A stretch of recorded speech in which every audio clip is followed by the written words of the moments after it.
할렐루야. 반갑습니다. 새벽기도에 참여하신 한 분 한 분 주님의 사랑으로 환영하고 축복합니다. 오늘 예배를 섬기게 된 박성하 목사라고 합니다. 첫 만남입니다. 그러나 우리는 언제나 주 안에서 연결된 한 형제요 자매인 줄 믿습니다. 그래서 첫 만남조차도 우리는 이렇게 인사할 수 있는 것이죠. 주 안에서 사랑하고 축복합니다. 다음 없는 주님의 풍성한 은혜가 한 분 한 분에게 깊이 새겨지는 은혜의 시간이 오늘 이 시간이 되길 주님의 이름으로 축복합니다. 제 목소리가 좀 잘 들리시나요? 감사합니다. 함께 기도하겠습니다. 사랑과 은혜가 풍성하신 하나님 아버지, 감사합니다. 우리를 이 영광스러운 예배의 자리에 불러주심을 감사합니다. 주님을 예배하기 위하여 섰습니다. 우리의 예배를 통하여 주님 홀로 영광 받아 주시옵소서.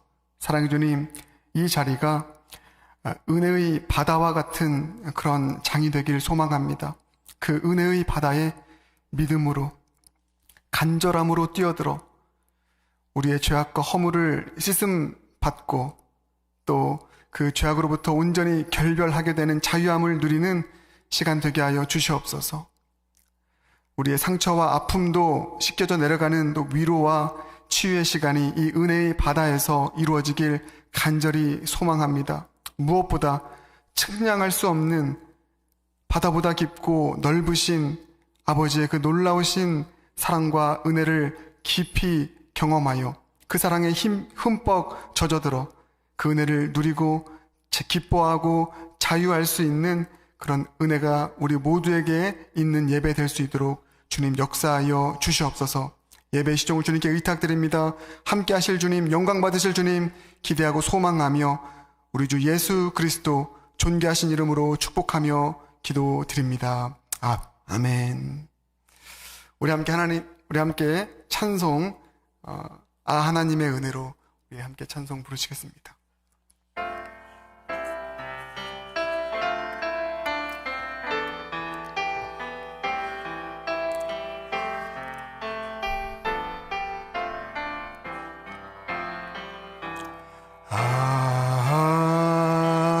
하나님의 은혜로 있을 데 없는 자 왜 구속하여 주는지 난 알 수 없도다.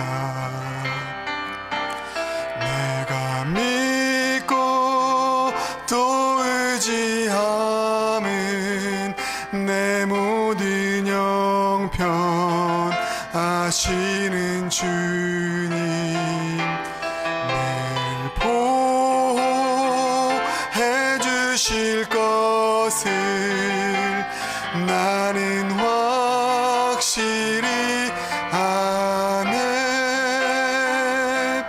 왜 내게 굳센 믿음과 또 복음 주셔서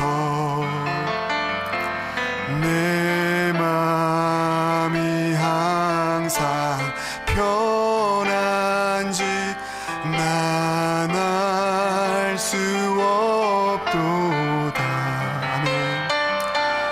내가 믿고 또 의지하는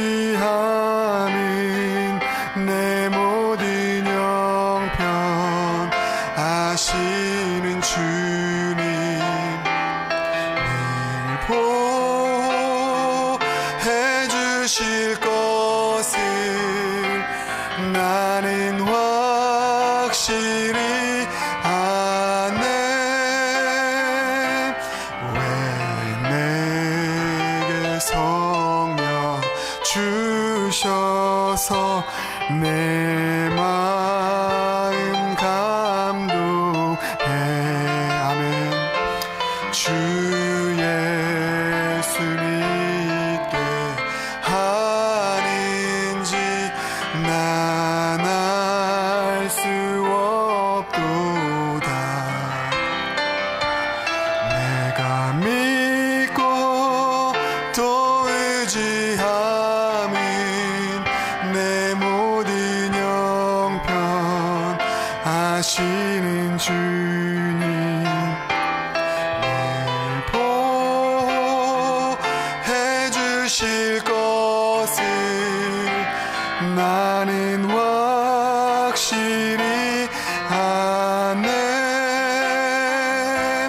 주 언제 강림하실지 혹밤에 혹낮에 또 주님 만나 그것도 난 알 수 없도다. 내가 믿고 또 의지함은 내 모든 형편 아시는 주님 늘 보호해 주실 것을 나는 확실히 아네. 내가 믿고 또 의지함은 내 모든 형편 아시는 주님 늘 보호해 주실 것을 나는 확실히 아네. 아멘. 측량할 수 없는 은혜를 베푸시는 주님을 찬양합니다. 우리 함께 하나님 말씀 보시겠습니다. 출애굽기 6장 1절 말씀입니다. 출애굽기 6장 1절 말씀. 구약성경 89페이지쯤에 있습니다. 예, 우리 한 절입니다. 한 목소리로 같이 우리 읽도록 하겠습니다. 살아계신 하나님의 말씀입니다. 시작. 여호와께서 모세에게 이르시되 이제 내가 바로에게 하는 일을 내가 보리라. 강한 손으로 말미암아 바로가 그들을 보내리라. 강한 손으로 말미암아 바로가 그들을 그의 땅에서 쫓아내리라. 아멘. 살아계신 하나님의 말씀입니다. 강한 손이라고 하는 제목으로 말씀의 은혜를 나누겠습니다. 출애굽기는 그 애굽의 압제에서 신음하고 있는 그 이스라엘의 고통 속 그 부르짖음의 그 울려 퍼짐으로 시작합니다. 하나님께서 그들의 고통의 부르짖음을 들으셨습니다. 그래서 이스라엘을 구원하기 위하여서 한 사람을 세우십니다. 그게 바로 모세라는 인물입니다. 출애굽기 3장과 4장을 보면 이 모세를 부르시는 장면이 나옵니다.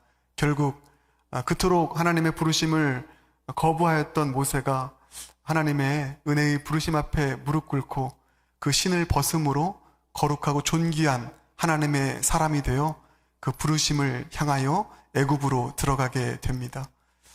그 애굽으로 들어가서 바로 앞에 서게 되는 그 장면이 출애굽기 5장부터 시작이 됩니다.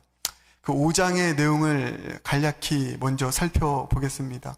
먼저 1절을 보시면 그 후에 모세와 아론이 바로에게 가서 이르되 이스라엘 하나님 여호와께서 이렇게 말씀하시기를 내 백성을 보내라. 그러면 그들이 광야에서 내 앞에 절기를 지킬 것이니라 하셨나이다. 이렇게 모세가 바로 왕에게 요청을 합니다. 우리 백성을 이제 나가게 해 주십시오. 그 이유가 무엇입니까? 하나님의 명령, 절기를 지킬 것이니이다. 절기를 지킨다는 것은 주님을 예배한다는 것을 의미합니다. 사랑하는 여러분, 하나님께서 우리를 구원하시고 또 우리를 회복시키시는 그 궁극적인 목적이 바로 이것 아니겠습니까?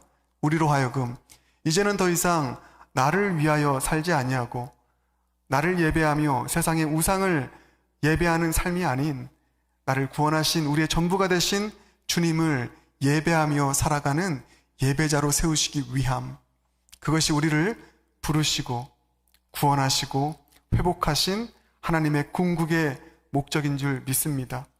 우리가 그 하나님의 은혜를 받은 자로, 그 하나님의 은혜로 치유받고 회복되어 지금 이 자리에 은혜로 서 있는 자로서 한평생 다른 그 무엇이 아닌 오직 우리의 유일한 소망이신 주님만을 의뢰하고 주님만을 예배하는 예배자로 살아가십시다.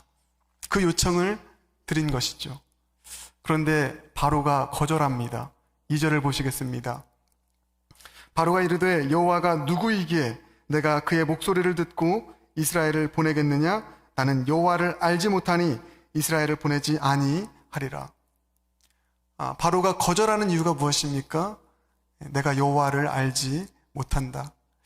여러분, 우리가 하나님을 온전히 알지 못할 때 예배를 멸시하게 됩니다.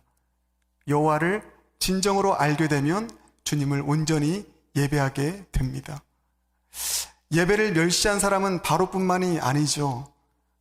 신앙생활을 오래 했어도 여호와 하나님을, 복음 되신 예수님을 진정으로 알지 못한다면 우리의 예배는 형식의 예배요, 종교 의식으로서의 예배가 되는 것입니다. 그 예배를 통하여는 그 어떠한 은혜와 회복의 역사도 일어나지 않기에 우리는 힘써 여호와를 알자. 주님의 말씀처럼 영과 진리로 주님을 찾고 구하여 그분을 알 때 우리는 진정으로 그분을 예배하는 예배자가 될 것입니다. 여호와를 알지 못하는 바로가 예배를 멸시하여 이스라엘을 보내지 않습니다. 모세는 예배의 중요성을 알기에, 그것이 우리의 목적이기에 굴하지 않고 요청합니다. 사랑하는 여러분, 우리 인생에 주님께서 부여하신 목적이 있습니다. 방해가 있을 것입니다. 그 목적을 가로막는, 그러나 굴하지 아니하고 끝까지 요청하고 두드릴 수 있는 저와 여러분이 되길 바라겠습니다. 모세가 이렇게 다시 한번 3절 이하를 보면 요청을 하죠. 제발 나가게 해주십시오. 우리는 주님을 예배하지 아니하면 살 수 없는 자들입니다. 그러면서 3절 이렇게 나와 있죠. 여호와께서 전염병이나 칼로 우리를 치실까 두려워함이니이다. 여러분, 이 예배를 향한 경외심이 보입니까? 주님을 예배하고자 하는 그 갈망, 그것이 이렇게 표현된 것입니다.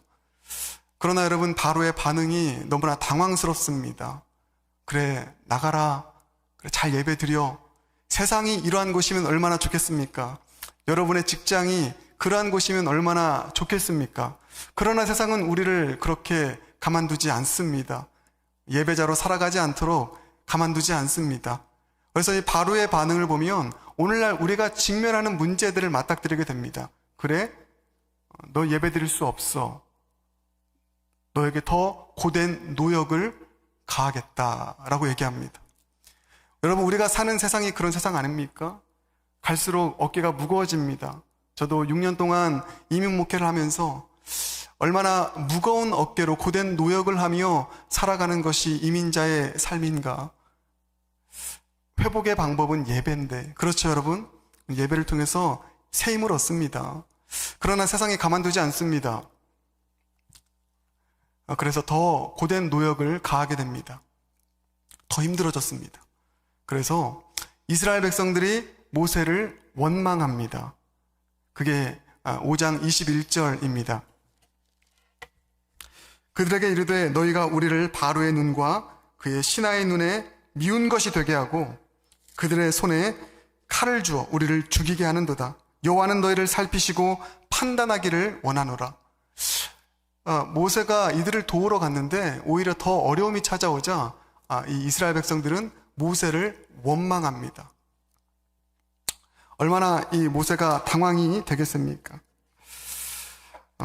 도우러 왔다가 더 힘들게 만들어 버린 것이죠. 원망을 살 만한 그 일이 생기게 된 것입니다. 하나님의 부르심을 받고 순종해서 가지 않았습니까?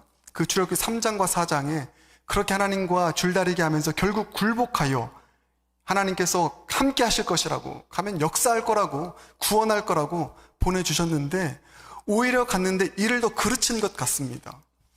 백성들은 더 고된 노역으로 힘들게 살아가는 것을 맞닥뜨리게 됩니다. 그래서 모세가 당황해요. 모세가 낙심하게 됩니다. 그러면서 나온 고백이 오늘 읽은 본문 6장 1절 이전에 나온 모세의 탄식 어린 원망 섞인 하나님을 향한 하소연입니다. 그게 22장, 23장. 여러분, 양해를 부탁드립니다. 제가 원래 새벽 설교는 15분, 10분이면 끝나는데 조금은 그것보단 길다라는 것을 양해해 주시고, 말씀을 들어주시면 좋겠습니다. 모세가 이렇게 하나님께 원망 섞인 하소연합니다. 모세가 여호와께 돌아와서 아뢰되, 주여, 어찌하여 이 백성이 학대를 당하게 하셨나이까? 어찌하여 나를 보내셨나이까? 내가 바로에게 들어가서 주의 이름으로 말한 후로부터 그가 이 백성을 더 학대하여 주께서도 주의 백성을 구원하지 아니하시나이다. 어찌하여 나를 보내셨나이까? 여러분, 이 모세의 문장을 여러분 마음에 한번 새겨보길 바랍니다. 여러분, 이 모세의 모습이 얼마나 공감이 됩니까? 이것이 우리에게서 자주 나오는 모습이요 탄식 아니겠습니까? 신실한 하나님의 사람들이 참 많이 있습니다. 그래서 우리는 어떤 일들을 결정하고 진행해 나가기 전에 주님께 기도하죠. 주님의 확신을 구합니다. 오랜 시간 동안 기도하여 확신을 가지고 나아갔는데 상황이 이처럼 꼬이는 일들이 우리 삶 가운데 발생하지 않습니까? 믿음으로 사업을 시작했습니다. 주님께서 함께 하실 것이라고 생각하고 믿음으로 사업을 시작했습니다. 믿음으로 직장에 들어갔습니다. 내가 그 직장을 통해 들어가서 하나님의 영광을 드러내겠습니다. 그런 확신 가지고 들어갔습니다. 그런데 오히려 어려운 일을 만나요. 여러분, 제가 정말 가장 당황스러운 때가 언제인지 아십니까? 개업 예배를 믿음으로 드리고 기쁨으로 나아갔는데 막 갈수록 어려워지는 것을 보면 알게 모르게 저를 원망하는 막 그 눈빛이 보이거든. 예배 시간 얼마나 간담이 서늘하던지. 근데 이런 일들은 많이 일어나지 않습니까? 결혼도 마찬가지죠. 정말 오랜 시간 동안 배우자 놓고 기도했습니다. 결혼했습니다. 믿음의 가정 세웠다고 생각했습니다. 이 가정 통하여 하나님 영광 받으실 것이라고 믿었습니다. 그런데 이게 웬일입니까? 결혼 생활이 천국이긴커녕 지옥의 고통의 나날을 보내는 그런 가정들이 얼마나 많은지요. 그러할 때 우리도 이와 같은 탄식 어린 하소연을 주님께 드리는 것입니다. 주님, 어찌하여 나를 이곳에 보내었나이까? 이게 사실 목회자의 레파토리이기도 하거든요. 목회하다가 힘들면은 주님, 어찌하여 나를 이 교회에 보내었나이까? 주님, 어찌하여 나를 이 가정에 보내었나이까? 주님, 어찌하여 나를 이 직장에 보내었나이까? 여러분, 이 질문은 우리의 삶 가운데 존재하는 실질적인 문제에서 비롯되는 질문 아니겠습니까? 그렇게 낙심해 있는 모세에게 또 아마 지금 이 자리에서도 그렇게 낙심해 있는 여러분에게 하나님께서 보이신 반응이 바로 오늘 우리가 읽은 본문 말씀 6장 1절입니다. 여러분, 먼저 이 6장 1절의 하나님의 반응을 보면 하나님은 우리와 다르시구나라고 하는 것을 다시 한번 깨닫게 됩니다. 하나님은 쉽게 실망하고 낙심하는 우리와는 다르십니다. 여기서 하나님의 반응은 책망의 반응이 아닙니다. 여기서 하나님의 반응은 원망의 반응이 아니십니다. 하나님의 반응은 격려이고 약속입니다. 6장 1절은 낙심하여 시뢰에 빠진 모세에게 주신 약속의 말씀입니다. 믿음의 사람들은 이 약속의 말씀을 붙들고 나아가 믿음으로 그 약속의 말씀 가지고 살아갈 때 그 말씀이 실제가 됨을 통하여 주님을 예배하는, 주님을 드러내는 그런 자들인 것이죠. 이 약속의 말씀이 오늘 저와 여러분에게 동일하게 주어진 살아있는 하나님의 약속의 말씀인 줄 믿습니다. 어떻게 말씀하십니까? 어떻게 격려하고 약속하십니까? 다시 한번 읽겠습니다. 여호와께서 모세에게 이르시되 이제 내가 바로에게 하는 일을 네가 보리라. 강한 손으로 말미암아 바로가 그들을 보내리라. 강한 손으로 말미암아 바로가 그들을 그의 땅에서 쫓아내리라. 아멘이시죠? 예, 여기서 하나님께서 모세에게 주신 말씀 가운데 반복적으로 하시는 표현이 있습니다. 강한 손으로 말미암아. 그렇습니다. 강한 손이 답입니다. 강한 손이 하나님의 약속이십니다. 강한 손으로 함께 하시겠다고 약속하신 것이죠. 여러분, 이 강한 손이 무엇입니까? 이 강한 손은 바로 이 목사의 손도 아니고 하나님의 손입니다. 하나님의 강한 손이 시리에 빠져 있는 여러분과 함께 하시겠다고 약속하신 것입니다. 그런데 여러분, 이 하나님의 강한 손이 가지고 있는 주요한 특징이 있습니다. 저는 이걸 볼 때마다 얼마나 힘이 나는지 모릅니다. 여러분도 힘 나실 것입니다. 이 하나님의 강한 손은 양면성을 가지고 있는 강한 손입니다. 양면성을 가지고 있다. 어떤 차원이냐? 하나님의 한쪽 손은 하나님을 의지하는 하나님의 사람들을 일으켜 세워주시는 손이요, 또 하나님의 또 다른 손은 하나님을 대적하여 교만하여 높아진 자들을 꺾으시는 강한 손이라는 차원에서의 하나님의 손은 양면성을 가지고 있다.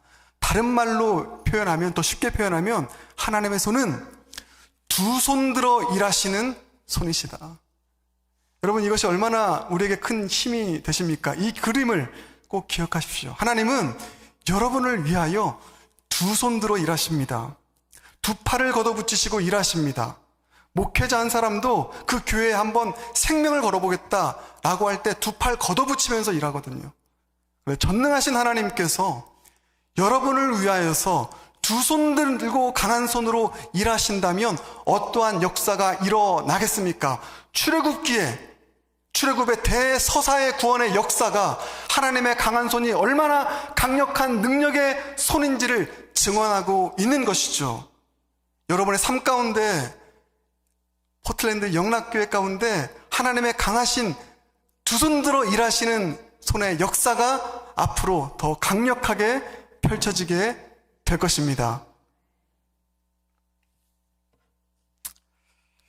이 하나님의 강한 손이 두 손 들어 일하시는 손이었음을 정확하게 드러내 보여주는 것이 바로 10가지 재앙입니다. 그렇죠? 하나님은 이 10가지의 재앙을 통하여서 하나님의 강한 손이 얼마나 위대한 두 손 들어 일하시는 손인지를 우리에게 보여주고 있습니다. 그러므로 오늘 우리는 이 10가지의 재앙을 종합적으로 살펴보겠습니다. 이 10가지의 재앙을 통해서 우리는 하나님의 강한 손이 어떻게 두 손 들어 일하시는 손인지를 한번 발견하는 작업을 하겠습니다. 그리고 중요한 것, 그 하나님의 강한 손이 어떠함을 우리가 발견할 때 우리는 그 강한 손 앞에 이제 어떻게 반응하는 삶을 살 것인가, 이것이 설교의 목적입니다.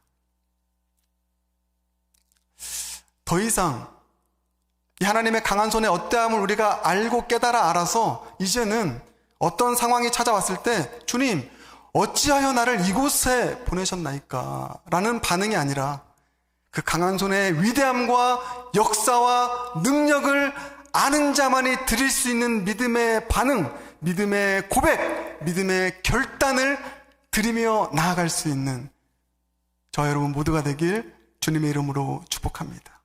첫 번째, 하나님의 손은 심판의 손입니다. 여호와가 누구이기에 라면서 예배를 멸시하고 교만하여 높아진 바로와 애굽을 꺾으셨던 심판의 손, 그것을 우리는 10가지의 재앙을 통해서 보게 되는 것입니다. 여러분, 그렇죠? 바로 왕은 그 당시에 세상을 호령하는 가장 강력한 왕이었습니다. 이 세상을 호령하던 바로와 애굽도 하나님의 강하신 손 앞에서는 아무런 힘도 쓰지 못하고 무너지는 것을 이 10재앙의 사건을 통해서 우리는 목도하게 됩니다.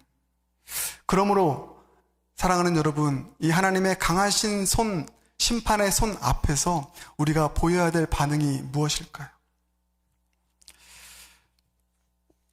원수는 주님의 강하신 손에 맡기는 것, 이것이 우리가 드려야 될 반응 아니겠습니까?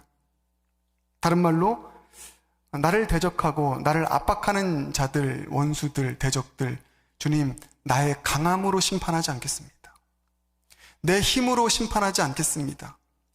주님의 강하신, 전능하신 그 심판의 손에 맡겨 드리겠습니다. 사실 이와 같은 고백이 시편에 원수로부터 압제를 당하는 다윗으로부터 흘러나온 고백이었습니다. 그래서 다윗은 자기의 손에 직접 심판자가 되어서 심판을 하는 그런 우를 범하지 아니하고 오직 하나님의 전능하신 그 심판의 손에 모든 것을 맡겨드리며 나아가는 신앙의 결단이 있었던 것을 우리는 보게 됩니다. 여러분, 이 진리의 교훈 속에서 사실 결단한 저의 목회 신조 중에 하나가 바로 이것입니다. 주님, 결코 싸우지 않겠습니다. 결코 대적하지 않겠습니다. 결코 나의 힘으로 누군가를 대항하여 싸우는 그런 목회하지 않겠습니다. 설령 내가 의롭다 할지라도, 설령 그 사람이 악하다 할지라도 내 손을 들어, 내 칼을 들어 심판하고 대적하고 싸우는 그 목회하지 않겠습니다. 하나님의 강하신 손이 없으면 그렇게 해야 돼요. 그러나 하나님의 강하신 손이 있지 않습니까?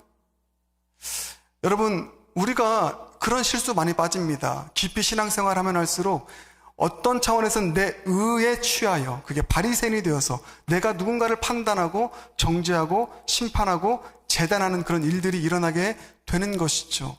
그것이 얼마나 위험한 일인지요. 모세가 처음에 그렇게 시도하였습니다. 자기 힘으로, 권력으로 대항하였습니다.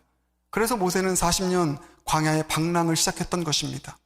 우리의 반응이 출애굽기 2장에 나의 힘으로 대항하는 그런 반응이 아닌, 이제는 주님의 전능하신 강하신 심판의 손에 맡겨드리며 나아가는 이와 같은 결단, 저와 여러분 가운데 있기를 바라겠습니다. 반드시 악인을 심판하시는 하나님의 강한 손의 실체를 믿고 그 악을 내가 처단하는 것이 아닌 주님이 강한 손에 맡겨드릴 수 있는 저와 여러분 되기를 바라겠습니다. 우리는 악한 영들과 싸우는 거잖아요. 사단과 싸우는 것 아닙니까? 사람과 싸우면 안 되죠. 우리는 평화의 도구입니다. 악한 일을 만났습니까? 압제를 당하였습니까? 호소하세요. 그 자리가 이 자리 아닙니까? 주님 앞에 나와서 주님께 탄원하십시오. 주님의 강하신 손이 여러분의 삶을 지켜내실 것입니다. 근데 여러분, 이 10가지의 재앙 속에 나타난 하나님의 강한 손을 조금 더 가만히 살펴보면 이 심판의 손이요, 애굽의 신들을 향해 있음을 발견하게 됩니다. 이게 포인트입니다. 10가지 재앙이 있죠. 이 10가지 모든 재앙들이 애굽의 신들을 소멸시키는 것과 다 관련이 있습니다. 예를 들면 첫 번째 재앙이 무엇입니까? 피 재앙이죠. 나일강이 피로 변하는 재앙. 근데 그 나일강을 애굽 사람들은 신으로 섬겼습니다. 어떤 신이냐면 이 하피라는 신이었습니다. 그래서 나일강을 피로 물들인 것은 그들에게 생명의 젖줄기였던, 그래서 신으로 섬겼던 하피가 굴복당한 것입니다. 두 번째로 개구리 재앙도 마찬가지죠. 개구리 재앙은 애굽 사람들이 섬겼던 헤케트라는 신입니다. 이 둘째 재앙은 그 신을 심판한 것입니다. 그러니까 여러분, 하나님께서 무자비한 하나님이 아니십니다. 애굽을 심판하시는 것이 그냥 그 애굽 땅을 단순히 파괴하는 목적으로 행해진 심판이 아니라 하나님을 향하여 대적하여 높아진 모든 우상들을 주님께서 멸하시고 심판하시는 것, 이것이 하나님의 강하신 심판의 손에 궁극의 실체라는 것입니다. 그러하게 여러분, 저는 아주 중요한 깨달음을 갖게 됩니다. 이 하나님의 심판의 손을 생각하면 언제나 우리는, 제가 서두에 말씀드렸던, 하나님, 저 원수를 좀 심판해 주세요. 저 압제자를 좀 심판해 주십시오. 이 고백해야 됩니다. 그러나 저는요, 우리가 먼저 그 원수를 향한 탄원을 하기에 앞서서 이 하나님의 강하신 심판의 손 앞에서 해야 될 우리 결단이 있다고 저는 믿습니다. 그것은 우리 자신을 돌아보는 거예요. 내 안에 여전히 주님을 믿으면서도 우상이 무엇입니까? 하나님보다 더 존귀히 여기는 게 우상입니다. 주님, 내 안에 주님보다 더 존귀히 여겼던 우상들이 있다면 그 하나님의 우상들을 멸하시는 강하고 능하신 심판의 손 앞에서 두렵고 떨림으로 내 자신이 회개의 심령으로 나아가 그 우상을 제거하는 순결의 결단이 우리 가운데 있어야 되지 않겠습니까? 사랑하는 여러분, 하나님의 강하신 심판의 손을 그 누군가를 향해서만 뻗지 않으시길 바랍니다. 그게 우리 겸손한 그리스도인들 아니겠습니까? 우리 안에 많은 우상들이 있습니다. 사랑하는 여러분, 하나님께서 우리를 부르시고 역사하실 때 반드시 하시는 일이 있죠. 우리 영락교회 주님께서 지금까지 능력으로 사용하셨고 앞으로 더 강력하게 사용하실 줄 믿습니다. 그런데 그 일을 위해서 하나님께서 일관되게 요구하시고 하셨던 일이 바로 회개의 일이었고, 그 회개의 중심은 하나님보다 높아진 우상을 제거하는 것으로부터 시작된다는 것을 우리는 기억해야 됩니다. 성경에 위대한 쓰임받았던 하나님의 사람들은 부르심을 받고 출정하기에 앞서서 자신에게 있었던 우상을 내려놓는 회개의 결단이 있었다. 야곱이 하란에서 애굽 약속의 땅으로 돌아올 때, 베델로 돌아올 때 그 가정 안에 있었던 모든 우상들을 내려놓는 결단을 하고 돌아왔을 때 그는 이스라엘이 됩니다. 대표적으로 기드온이 있죠. 그 연약한 사람, 그가 하나님의 부르심을 받습니다. 부르심을 받고 미디안으로부터 이스라엘을 구원하기 위한 사사로 출정하기 전에 하나님께서 그에게 요구하신 것이 무엇인지 아십니까? 기드온아, 너희 가정 안에 있는 바알과 아세라를 깨뜨려라. 우상 깨는 거 쉽지 않습니다. 그 우상이 돈이면 정말 깨는 거 쉽지 않습니다. 그래서 기드온은 벌벌 떨면서 우상을 깨트립니다. 무서워서 밤에 합니다. 낮에 못합니다. 밤에라도 하십시다. 그게 사사기 6장 27절. 이에 기드온이 종 10사람을 데리고 여호와께서 그에게 말씀하신 대로 행하되 그의 아버지의 가문과 그 성읍 사람들을 두려워함으로 이 일을 감히 낮에 행하지 못하고 밤에 행하니라. 여기서 이 일이 뭡니까? 바알과 아세라를 깨뜨려라. 나를 위해서 위대한 일을 하라. 그 이전에 우상을 깨뜨려라. 여러분, 우리는 정직하게 우리의 마음을 살펴야 됩니다. 여전히 우리 안에 있는 우상들, 하나님의 강하고 능하신 심판의 손 앞에 과감히 우상을 내려놓는, 여러분, 그 우상 없어도 우리 살 수 있습니다. 그 결단이 우리 가운데 있길 바랍니다. 그러면서 제가 이 교훈 앞에서 이 결단했으면 좋겠다 해서 제가 이런 구호를 정해봤습니다. 주님, 우상은 제가 치우겠습니다. 예, 우상은 우리가 치우는 것입니다. 우리가 결단해서 치우는 것이죠. 기드온이 그리하였던 것처럼 우상을 내가 치울 때 그것은 회개가 되고 그것은 신앙 개혁이 되며 또 신앙 회복을 위한 초석이 되지만 하나님이 우상을 치우시면 그 심판이 됩니다. 그러므로 우리가 결단하여 우상을 제할 수 있는 그런 은혜, 그 결단이 하나님의 강하신 심판의 손 앞에서 우리가 드려야 될 첫 번째 반응이길 주님의 이름으로 축복합니다. 둘째, 하나님의 강한 손은 보호의 손입니다. 하나님은 자신의 백성들을 철저하게 보호하시는 강한 손으로 역사하셨습니다. 이게 10가지 재앙의 중요한 또 다른 특징입니다. 참 재밌습니다. 거의 대부분의 재앙들이 이스라엘 백성들이 살고 있었던 고센 땅을 다 비껴갑니다. 하나님 그렇게 하셨습니다. 그들은 안전합니다. 예를 들어서 파리재앙, 가축재앙, 우박재앙, 흑암재앙, 결정적으로 장자가 죽게 되는 재앙까지 피하게 되죠. 보호해 주십니다. 누구를 보호해 주십니까? 하나님의 백성을. 우리가 잘나서 보여주는 것 아니거든요.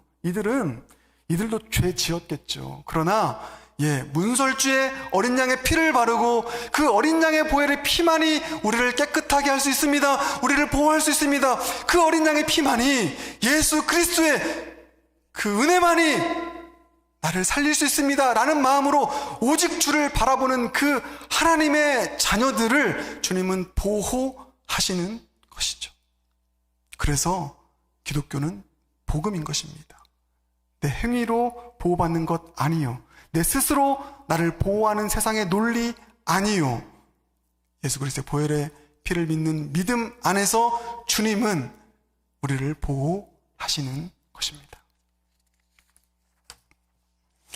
그러므로 사랑하는 여러분, 하나님의 강한 손은 강하면서도 부드러운 손임을 기억하십시오. 죄악으로 얼룩진 이 세상 속에서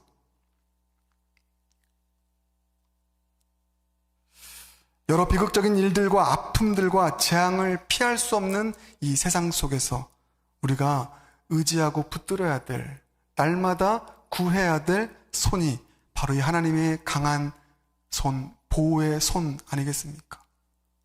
오늘 이 새벽 하루를 시작하기에 앞서 얼마나 많은 위험들이 도사리고 있습니까?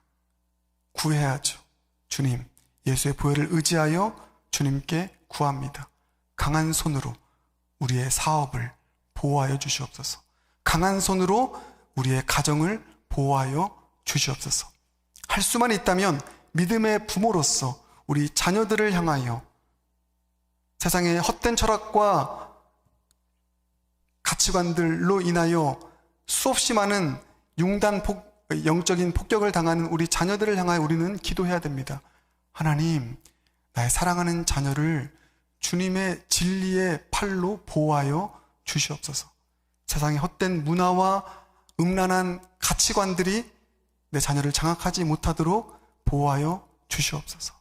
그 강한 손의 실체를 믿는다면 우리는 이렇게 기도하며 나아가는 것입니다. 마지막 셋째, 하나님의 강한 손은 연약한 자를 들어서 일하시는 손이라는 것입니다.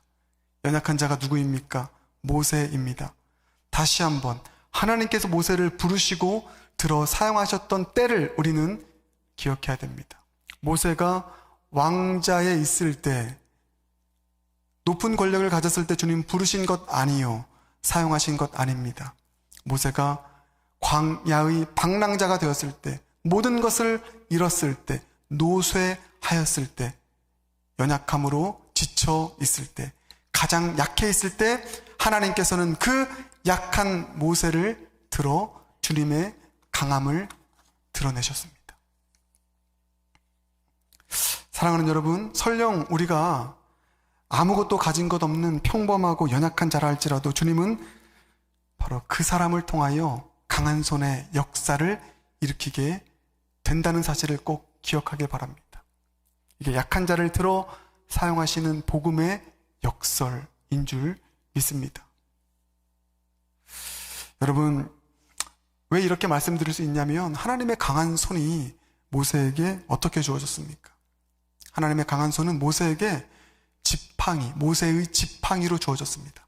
모세가 지팡이를 휘두를 때마다, 지팡이로 땅을 내리칠 때마다 하나님의 강한 손의 능력의 역사가 나타났는데, 그 지팡이는 하늘에서 뚝 떨어진 어떤 신비롭고도 놀랍고 능력 있는 그런 지팡이가 아니었습니다. 모세가 40년 동안 일상을 살아가면서 가지고 있었던 그 지팡이, 40년을 목자로 살면서 양을 치던 그 평범한 지팡이, 그 평범함의 지팡이가 하나님의 손에 들리우니 강한 손이 된 것입니다. 나의 평범한 일상과 나의 평범한 삶의 모습이 하나님의 손에 붙잡힌 바 될 때 우리의 평범한 일상은 하나님의 비범의 역사로 나타나 주님의 나라를 이루어가는 복음의 통로가 되는 줄 믿습니다. 그러므로 나는 보잘것없다, 나는 평범하다, 아무것도 가진 것 없는 사람이다, 주님 앞에 변명할 자격이 우리에겐 없는 것입니다. 또한 이 지팡이는 약함의 상징 아닙니까? 하나님은 모세에게 세상의 강함, 민 칼과 창을 주셔서 이스라엘 백성을 구원하게 하지 않으셨습니다. 약함의 상징인 지팡이를 통해서 이 하나님의 강하심을 나타내신 것입니다. 여러분, 이것이 위대한 복음의 역설적인 진리입니다. 우리의 약함이 하나님의 전능하신 손에 들리워질 때 강함이 되는 것입니다. 중요한 것은 약한 그때에 우리가 전심으로 주님만을 의뢰하고 바라보고 전심으로 주님을 구하는 그 가난하고 겸손한 심령으로 주님을 바라보는 것뿐, 우리가 그와 같은 마음을 가지고 주님 앞에 섰을 때 사실 우리가 약할 그때가 가장 주님을 전심으로 의뢰할 그때이죠. 그러하게 약함은 축복입니다.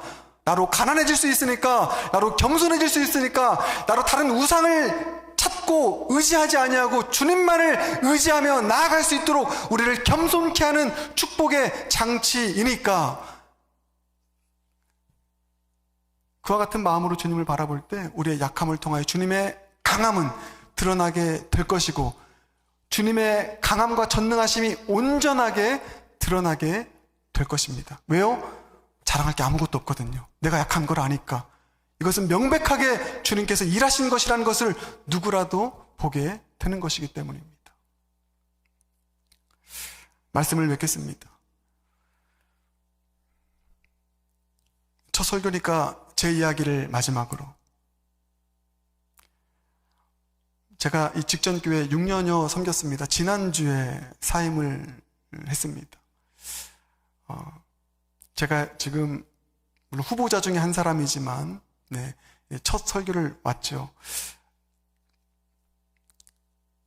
이 직전교회 부임할 때가 생각이 많이 났습니다. 그때 아내와 함께 한 달을 기도했습니다. 확신을 받았습니다. 하나님께서 이 교회를 통해 나를 사용하실 것이다. 복음이 실제되는 교회 되게 하실 것이다. 정말 확신 가지고 왔거든요. 그런데 이게 웬일입니까?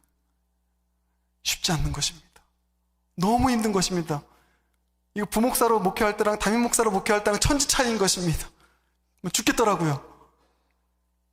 저는 설교하면 빵빵 터질 줄 알았습니다. 지금도 여기 팡팡 다 울고 이럴 줄 알았는데, 처음부터 주무시는 분도 계시고, 아무튼 너무 힘들었습니다. 그래서 제가 주님께 그때 처음에 드렸던 고백들이 이겁니다. 주님, 어찌하여 나를 이곳에 보내셨나이까? 주님, 모세의 고백이 딱 저의 고백이었습니다. 그러면서 주님께 구했죠. 하나님, 이 교회 정말 사랑하시잖아요. 저를 통해서 일하신다고 약속하셨잖아요. 주님, 저에게 힘을 주세요. 저에게 스펄전의 황금의 입을 주시고, 치유의 능력을 주시고, 강한 카리스마 은사를 주셔서 교회를 멋지게 세워갈 수 있도록 주여, 강함의 능력, 하늘에서 떨어지는 불같은 능력을 주시옵소서. 얼마나 많이 기도했는지 모릅니다. 주님이 그 부르짖음에 응답하셨습니다. 그리고 저에게 하나님께 주신 것이 무엇일까요? 결론부터 말하면 아무것도 안 주셨습니다. 똑같았습니다. 다만 저에게 지팡이를 주셨습니다. 약함의 지팡이. 믿는 자가 약해지니까, 제대로 믿는 자가 약해지니까 진짜 주님 의지하더라고요. 목숨 걸고 주님께 구하더라고요. 저에게 지팡이는 기도의 지팡이였습니다. 내 약함을 알기에, 내 힘으로 할 수 없다는 걸 알기에 기도의 지팡이를 새벽마다 밤마다 높이 지켜들면서 교회를 위하여, 영혼들을 위하여, 주님밖엔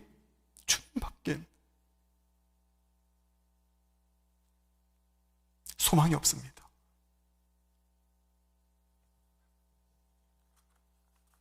신기한 일이죠.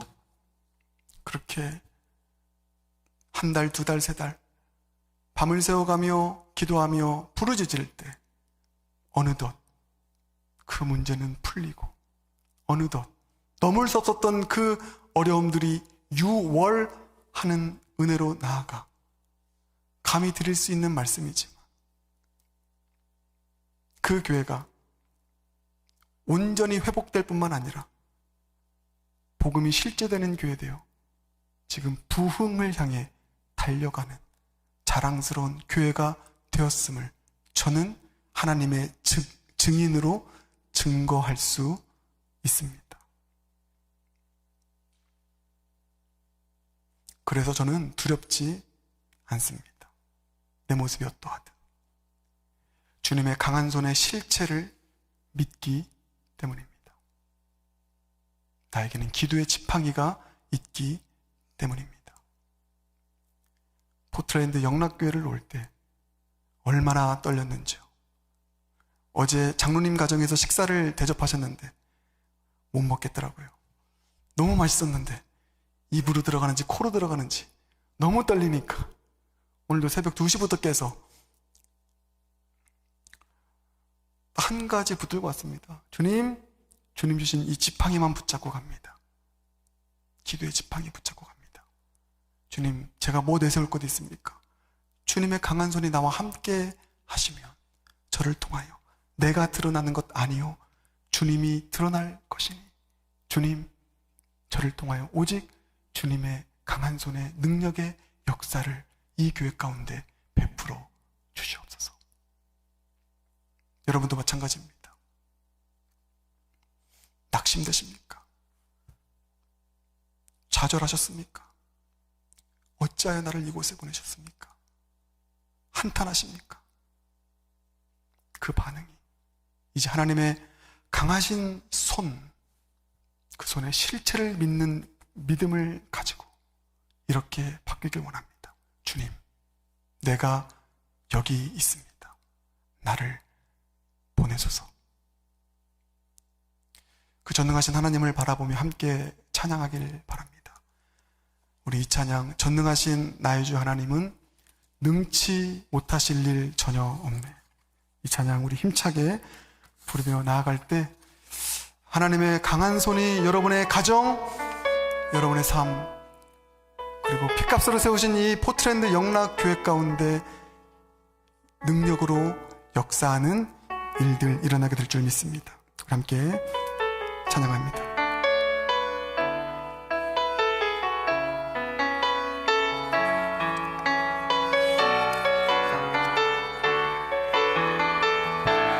전능하신 나의 주, 전능하신 나의 주 하나님은 능치 못하실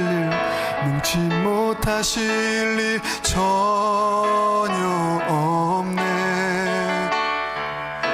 우리의 모든 간구도, 우리의 모든 생각도, 우리의 모든 꿈과 모든 소망도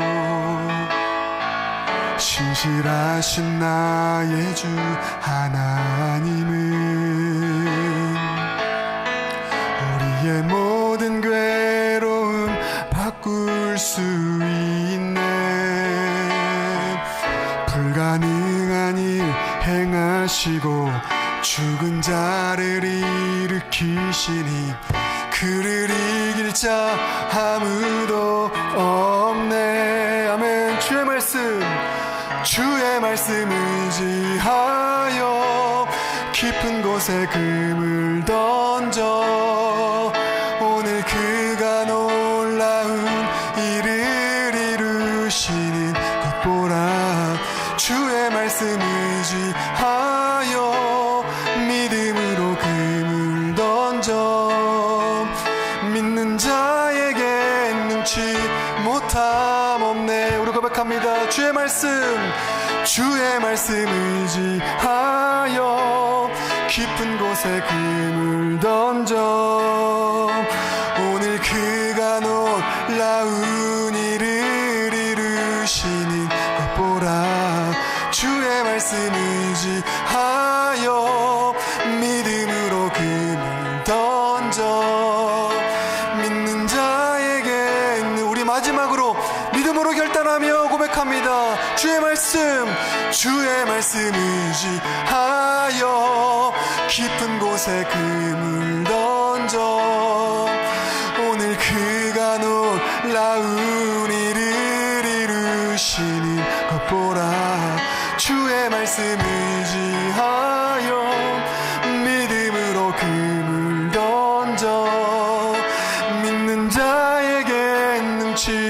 못함 없네. 믿는 자에겐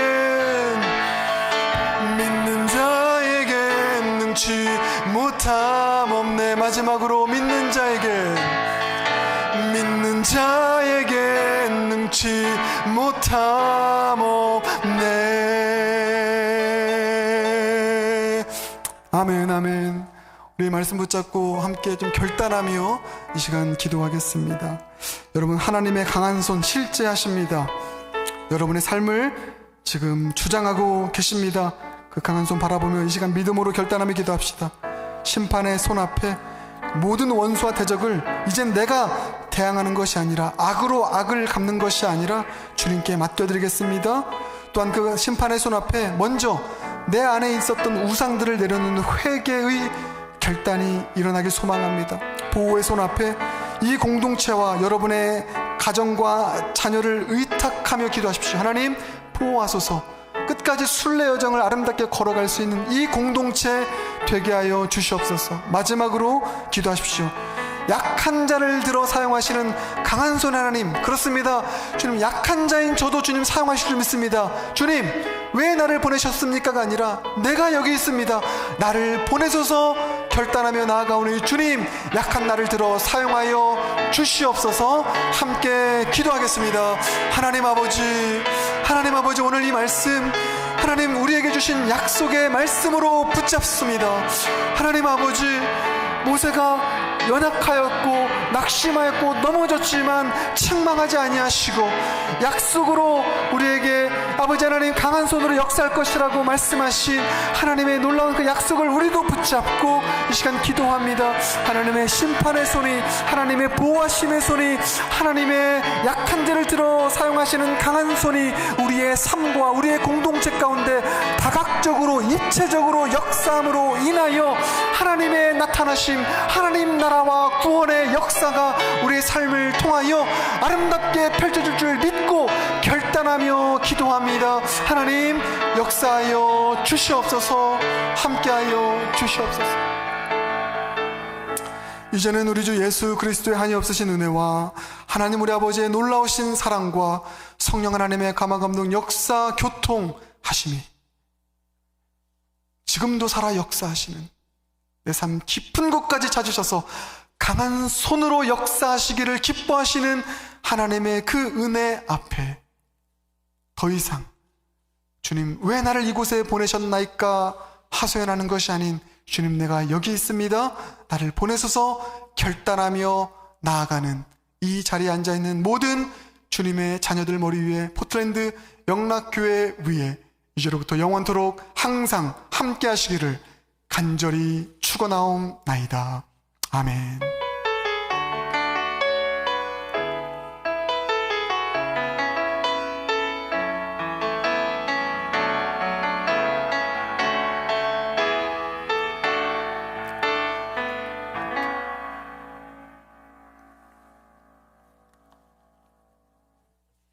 네, 여러분 감사합니다.